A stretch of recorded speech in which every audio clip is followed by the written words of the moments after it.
নমস্কাৰ ছাত্ৰ ছাত্ৰীসকল, welcome to my channel educational information. ছাত্ৰ ছাত্ৰীসকল, নিযুত মইনা আৰু নিযুত বাবুৰ বাবে চামাৰ্ট পৰ্টেলে এপ্লাই অপশ্যনটো মুকলি কৰি দিছে। তেন্তে ব'লা চাওঁ আমি কেনেদৰে এপ্লাই কৰিব লাগে। ভিডিঅ'টো ভাল লাগিলে চেনেলটো ছাবস্ক্ৰাইব কৰি দিবা আৰু ভিডিঅ'টো লাইক কৰি দিবা।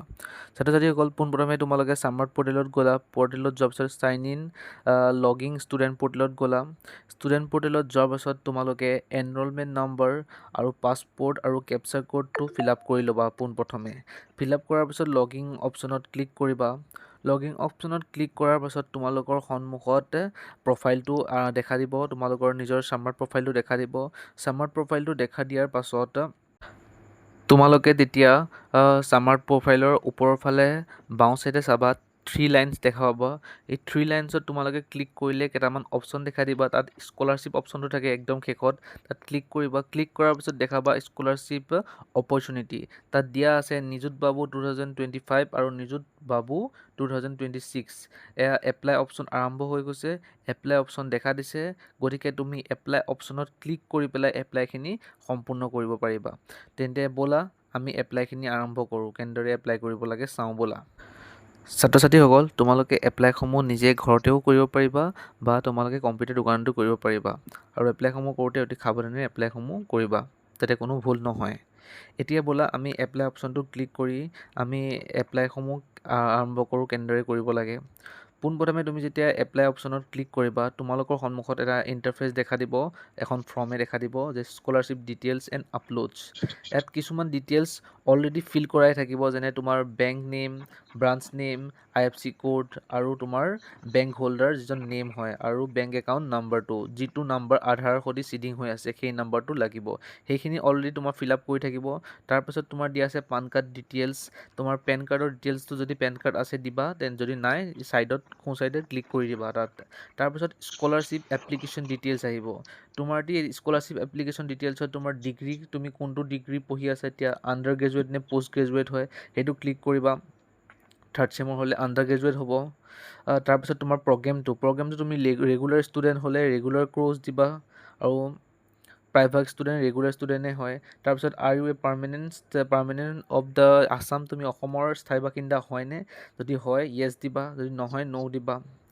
তো মেৰিটেল ষ্টেটাছ কি হ'ব? তুমি মেৰিটেল ষ্টেটাছ ছিংগল নে, মেৰিড নে, ডাইভৰ্চ নে, আনমেৰিড এইখিনি আছে। তুমি এতিয়া আনমেৰিড দিবা।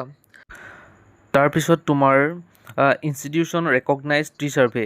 আমি যোৱা কেইদিনমান খুব শুনিছিলোঁ যেন বৃক্ষবন্ধু 15 আগষ্টৰ আগত বৃক্ষবন্ধু তোমাৰ স্কুলত এপ্লাই আৰম্ভ হৈছিল, ৰেজিষ্ট্ৰেশ্যন হৈছিল যে ফটো দি পেলাই তুমি আপলোড কৰিব লাগে বৃক্ষবন্ধু পৰ্টেলত। সেইটো কৰিছা নাই? য়েছ দিবা যদি কৰিছা। তাৰপিছত তোমাৰ আছে ৰিলিজিয়নছ অফ দ্য এপ্লিকেণ্ট। তোমাৰ ৰিলিজিয়নটো সুধিছে। এতিয়া তোমাৰ ৰিলিজিয়নটো যি হয় তুমি সেই ৰিলিজিয়নটো তুমি বিচাৰি ইয়াত দিব পাৰিবা, চাৰ্চ কৰি দিলেই হৈছে। হিন্দু নে শিখ নে কি দিলেই হৈছে।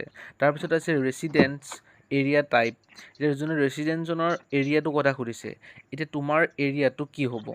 ইয়াতে তোমাৰ আছে তুমি আৰ্বান নে ৰুৰেল, তুমি গাঁৱৰ পৰা আহিছা নে নগৰৰ পৰা আহিছা। যদি গাঁৱৰ পৰা আহিছে তেন্তে ৰুৰেল হ'ব, যদি নগৰৰ পৰা আহিছে তেন্তে আৰ্বান হ'ব।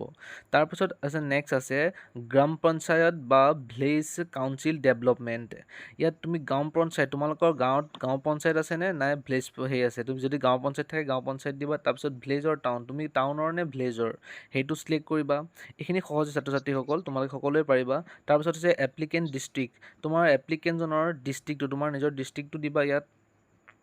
তাৰপিছত ব্লকৰ নেম, তোমাৰ নিজৰ ব্লকটোৰ নাম দিবা। তাৰপিছত আহিছে কি পুলিচ ষ্টেচন, তোমাৰ পুলিচ ষ্টেচন নাম দিবা।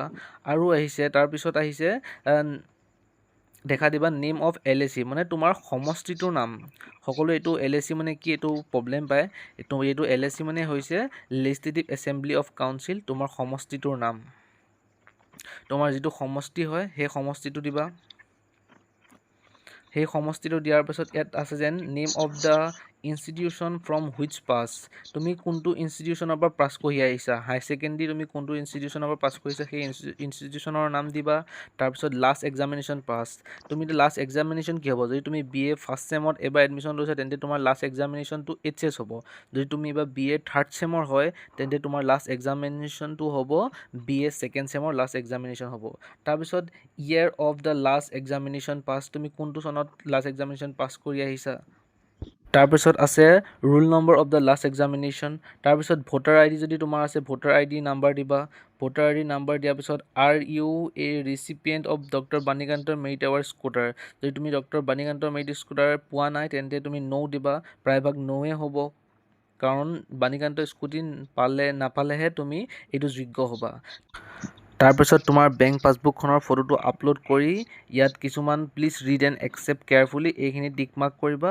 টিক মাৰ্ক কৰাৰ পাছত তোমাৰ এইখিনি সম্পূৰ্ণকৈ টিক মাৰ্ক কৰি দিবা যিকেইটা অপশ্যন আছে, আৰু লাষ্টত আছে save and next. Save and next click কৰাৰ পাছত তোমালোকৰ সন্মুখত এনেকুৱা এটা ইণ্টাৰফেচ দেখা দিব, প্লিজ ভেৰিফাই ইয়ৰ ডিটেইলছখিনি তুমি সম্পূৰ্ণৰূপে ভালদৰে চাবা। কিবা যদি ভুল আছে তেন্তে হ'লে আকৌ ইডিট অপশ্যনত তুমি গৈ ইডিট কৰিব পাৰিবা। তাৰপাছত ইডিট কৰাৰ পাছত যে তোমাৰ ছাবমিট অপশ্যন আছে তললৈ, ছাবমিট ক্লিক কৰাৰ পাছতে তোমালোকৰ সন্মুখত এনেকুৱা এটা ইণ্টাৰফেচ দেখা দিব যে আধাৰ অথেণ্টিকেশ্যন। এতিয়া তুমি আধাৰ অথেণ্টিকেশ্যন কৰিব লাগিব। আধাৰ অথেণ্টিকেশ্যনত তোমাৰ আধাৰ কাৰ্ডৰ লগত যিটো নাম্বাৰ লিংক আছে সেই নাম্বাৰটোত এটা OTP যাব। তুমি চেণ্ড OTP বুলি ক্লিক কৰাৰ পাছত তোমাৰ সেই OTPটো ইয়াত ফিল আপ কৰিবা। ইয়াত ফিল আপ কৰাৰ পাছত তোমালোকৰ সন্মুখত এনেকুৱা এটা ইণ্টাৰফেচ দেখা দিব। ভেৰিফাই এণ্ড কণ্টিনিউৰ বাবে তোমাৰ এটা আকৌ OTP আহিব তোমাৰ নিজৰ মোবাইলত।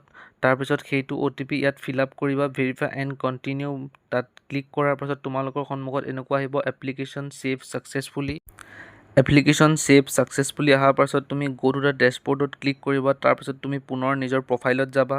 প্ৰফাইলত যোৱাৰ পিছত আকৌ 3 লাইনছত ক্লিক কৰি তুমি স্কলাৰশ্বিপ অপশ্যনত যাবা। স্কলাৰশ্বিপ অপশ্যনত যোৱাৰ লগে লগে তুমি স্কলাৰশ্বিপ অপশ্যনত ইয়াত যিটো আছে 2026ৰ যিটো নিযুত বাবু এপ্লাই আছে তাত তুমি এতিয়া এপ্লাই অপশ্যনটো দেখা পাইছা, কিন্তু যেতিয়া তুমি এপ্লিকেশ্যন ছাবমিট কৰাৰ পাছত তুমি এই এপ্লাই অপশ্যনটো দেখা নোপোৱা। তাৰপিছত এপ্লিকেশ্যন ID অপেনৰ ঠাইত তোমাৰ পেণ্ডিং দেখাব। তাৰপিছত যেতিয়া কলেজে একচেপ্ট কৰিব তেতিয়া ই ওপৰত দেখা নিচিনা যিটো 25ত নিযুত বাবু আছিল সেইটোত যেনেকৈ এপ্লিকেশ্যন ষ্টেটাছত যেনেকৈ এপ্লিকেশ্যন IDটো একচেপ্টেড দেখুৱাইছে তেনেদৰে তোমাৰ যিটো 26ৰ নিযুত বাবু এপ্লাইটো তোমাৰ একচেপ্টেড দেখাব অপেনৰ ঠাইত। এতিয়া এপ্লাই কৰাৰ পিছত ছাবমিট কৰাৰ পিছত তোমাৰ পেণ্ডিং দেখাই থাকিব। ভিডিঅ'টো ভাল লাগিলে প্লিজ চেনেলটো ছাবস্ক্ৰাইব কৰি দিবা।